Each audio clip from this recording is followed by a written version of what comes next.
in summary, if you were to leverage 5 properties 20% down, on just $100,000, you'd make at least, and this is very conservative numbers, actually like almost too conservative, you'd make at least...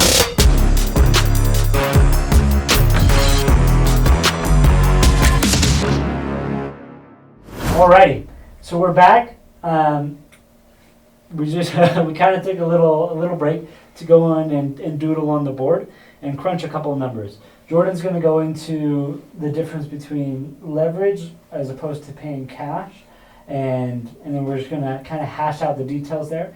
And then I'm going to make a couple add-ons to what he's saying. We're keeping it a little simpler on purpose, but I'll just let you guys know that you can get a little more complicated, and the numbers are actually more favorable if you do an even more real-life scenario. But Yep. I'll go ahead and let you jump into it. Awesome. So, yeah, just preface, my whole strategy is I love to leverage. So when I learned the power of leverage, and for those who are watching this, leverage is using assets that aren't yours to go make money. So essentially using the bank's money to go make money. And in these two examples I'm going to give option 1, where you're buying cash. And if you want to take out a notepad and pen, follow along. I'll try to go slow, but also try to explain it pretty well. And option 2 is leveraging, so using bank money or a loan, whoever you can get it from, to go out and get more land or real estate or whatever you will, any real property. So in this example, we're gonna say you have $100,000. So grandpa gives you $100,000, or maybe you went out and made $100,000 by yourself. You have $100,000, and we're saying that this is gonna be a 30-year play. So you're gonna invest your money. You're never gonna touch this for 30 years.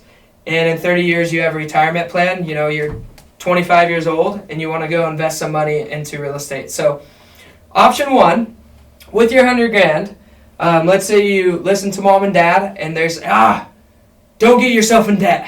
Just go buy a house and get rents and play it safe. And that's fine. Some people do that. Okay? And not mom and dad. I mean, the one who advocates this, the biggest one, is Dave Ramsey. So this is us versus Dave Ramsey. Yeah. So I hate this, and I'll show you guys why. So you go buy a house for $100,000. Okay. Every year, let's say you're getting about 8% in rents. So you have a pretty nice unit. It's fixed up. It's $100,000. Let's say you're getting 8% of the value of the house. So that's the cap rate. Okay. So you're getting $8,000 a year in rent, which would mean you're charging $667. Say it's a single-family home in Louisiana, a really, really cheap house, right? Say $667 a month for 12 months over 30 years. So over a 30-year period, you're going to collect $240,000 of rents. Okay, not too bad, right? So you haven't touched that. That should actually grow, right, with interest even on the bank, or if you're reinvesting that. We're not going to get into that, okay? But you're investing you've made $240,000 off of rents in 30 years, okay? Also, this house you didn't have a mortgage on, and it's just gone up at 3%, let's say. And I know it's a little bit less than that realistically, but it's actually a little more. Or sorry, yeah, a little bit more. It goes up a little bit more. But let's say it just goes up at 3%. We're being very conservative, okay? At the end of 30 years, your property is going to be worth $242,000. Okay, so you've almost made the same amount of rents as your appreciation, like the value where you could sell it at.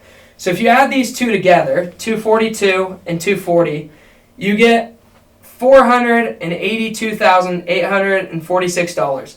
So you invested $100,000. At the end of 30 years, you have $482,000. So essentially, over a 30-year period, you've made $382,000. And a lot of people would be like, wow, that's actually pretty good, $382,000 off $100,000, over 30 years.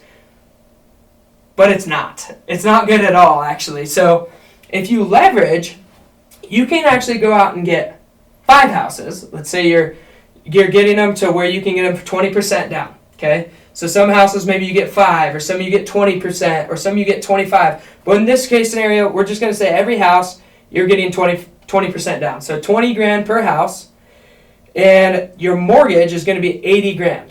So on each mortgage, The actual mortgage would be like $350, let's say, but we're gonna say $500 with insurance and property taxes. Okay, so this, for simplicity purposes, you're paying a $500 mortgage payment on 5 houses. Okay, now you're gonna be charging the same amount of rents. These are all equal houses, so 5 houses, you're getting $667 each month, but you're also paying a $500 mortgage payment. So the difference is $167 a month on 5 houses. Okay? So your net profit is going to be $835 a month. Okay? We following? I know it's a lot of math, but Yeah. essentially on this option 1, you're making $667. You don't have any expenses. Actually, we didn't even calculate property tax and insurance on this one, but even better, right? So let's say you're only making $835 net on this, but in realistic, you're actually going to be even making more because we didn't even calculate insurance or property taxes on this. This is just pure profit. But for all intents and purposes, if you were to times 835 times 12 months times 30, you're going to make $300,000 in rents. So as to where you made $240,000 in rents over 30 years on this $100,000 property, you're making $300,000 on the 5 properties. Mm-hmm. The beauty of it is you've also paid off 5 properties that are all worth $242,726. Okay? So essentially you have $1.2 million of property. So if you went and sold all your property, here you'd have made $482,000.